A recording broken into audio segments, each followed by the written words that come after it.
Hey there, ladies and gentlemen, the food experience is back. And today's experience, I'm going to make some homemade chicken nuggets, all from scratch, nothing pre-mixed, nothing frozen, nothing anything like that. And we're going to be cooking it in the Kalorik Maxx air fryer oven. So there's a bunch of steps that we need to do. Let's get down to it. For the chicken nuggets, I'm going to use some boneless, skinless chicken breast tenders. First thing we're going to do is trim off the fat. So what we're looking to do is cut up these pieces of chicken into kind of like nugget shapes, or sizes, should I say. You don't have to be exactly accurate. Probably about a ½ inch will do. For this experience, I'm going to be using this chicken. I put some of it aside for later. Next, I'm going to go ahead and fill part of a large bowl with some buttermilk. And we're going to go ahead and add all the chicken pieces into the buttermilk to let them soak while we prepare some other things. And also shake up the bowl to make sure all of your chicken is submerged in the buttermilk. Next, we're going to need some all-purpose flour. I'm going to use a ½ cup of flour. I'm going to use 2 tablespoons of Parmesan cheese, a teaspoon of paprika, a teaspoon of chili powder, about a ½ teaspoon of salt. Gonna put some black pepper in the mix. Not really a specified amount, but probably close to around a ½ teaspoon or so. Also, I'm gonna use about a teaspoon of garlic powder and around a ½ teaspoon of ghost pepper powder. Next, you want to mix all these ingredients together. You can use a whisk, you can use your hands, whatever suits your fancy. Also, I'm going to use some panko Italian style breadcrumbs, and I'm going to use about a cup worth of them. Put them on kind of a flat plate. Also, we're going to crack 2 large eggs in a kind of medium-sized bowl, and then go ahead and whisk these together. Make sure they're kind of well beaten. That looks pretty good. Next, we're going to take the chicken pieces that we put in the buttermilk and kind of dredge them through the flour mix. Put them in an egg wash bath.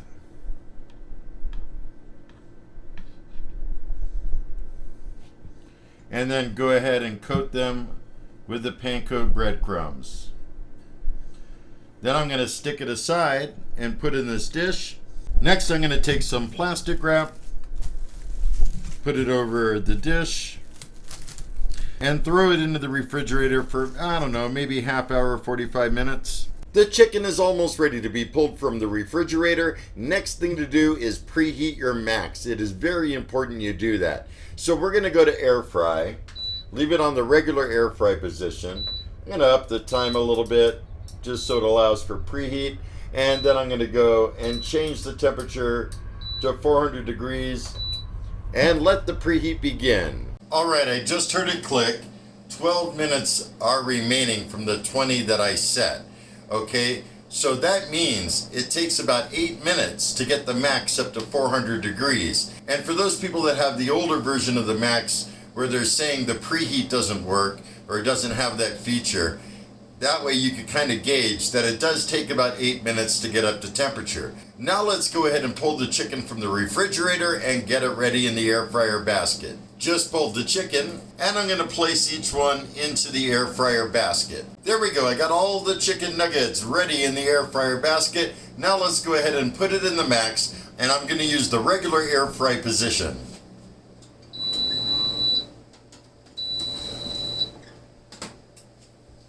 And I'm going to let it go for about 8 minutes. Now that half the time has elapsed, I'm going to go ahead and rotate the basket and let it cook for another 4 minutes. Alright, time's up. Let's go ahead and remove the basket. Yeah, some of them are looking pretty done, you know, and when I saw this recipe, I'm like, 400 degrees? Sounds a little bit high. We're going to go ahead and flip them over and cook the other side a little bit. Now we're going to go ahead and put the max back on air fry. 400 degrees. Start it off. And now I'm going to put the basket in the fast air frying position because they're pretty much almost done. And I just want to crisp the tops of them a little bit. Meanwhile, I'm going to check the temperature on the ones that I pulled. 169, that's perfect. Let me check the other one. 165 exactly. So I'm going to go ahead and try this while we're waiting on the rest. Oh, that's good. Really good. Still juicy inside. The combination of spices I use, perfect. And I just kind of put that all together on the fly. That was not part of anyone's recipe or anything like that. I just know what spices I like and kind of what amounts to use, and it turned out perfect. So we're going to wait for the rest to finish, and then we'll check them out as well. A couple of minutes has elapsed. Let's go ahead and pull them out. Yeah, they definitely look pretty good. They're definitely well browned. Some of them have a touch of black. Again, I think maybe lowering the temperature may resolve some of that, even though it's actually not a problem. The first couple I ate, they were delicious. So let's go ahead and do a temperature check, and I'll do it kind of on the biggest ones in the middle. 173, 183, 186. Yeah, they are definitely well done, okay? I mean, they're definitely way beyond what you need them to be. For chicken, you need 165 degrees. So I'm going to go ahead and lay these out on a plate, and then we're going to check them out. Here are the chicken nuggets. They came out pretty darn good. I just think a little less temperature, and maybe they would have maybe not gotten so dark, even though they're not really too bad. They're not burnt by any means. Let's go ahead and dig in, right? All right, here goes.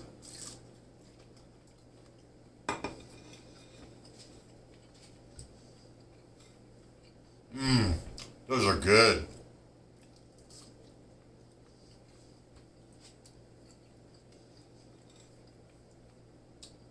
You would almost think these are deep fried. Like seriously, they're close. The combination of spices I used, the paprika, the garlic powder, the ghost pepper powder, salt and pepper and all the other things, really made these nice and flavorful. They got a nice crispness to them. Don't know if you could hear that when I bite in, but they're definitely nice and crunchy on the outside. I just ate a couple of them in a row, and wow, that ghost pepper powder definitely left my mouth tingling just a little bit. It's not over the top spicy, but for someone like me who's a chili head, it absolutely satisfies. Now, you certainly don't need to use the ghost pepper powder. In fact, you don't need to use any or all of the ingredients I used, but this is just the way that I'd like to eat them, you know? And they're definitely tasty. And got a nice crunch. Now I'm going to try them with some Casey Masterpiece barbecue sauce. I always love this barbecue sauce. See how well it goes on the nuggets. Nice and smoky, a little bit sweet.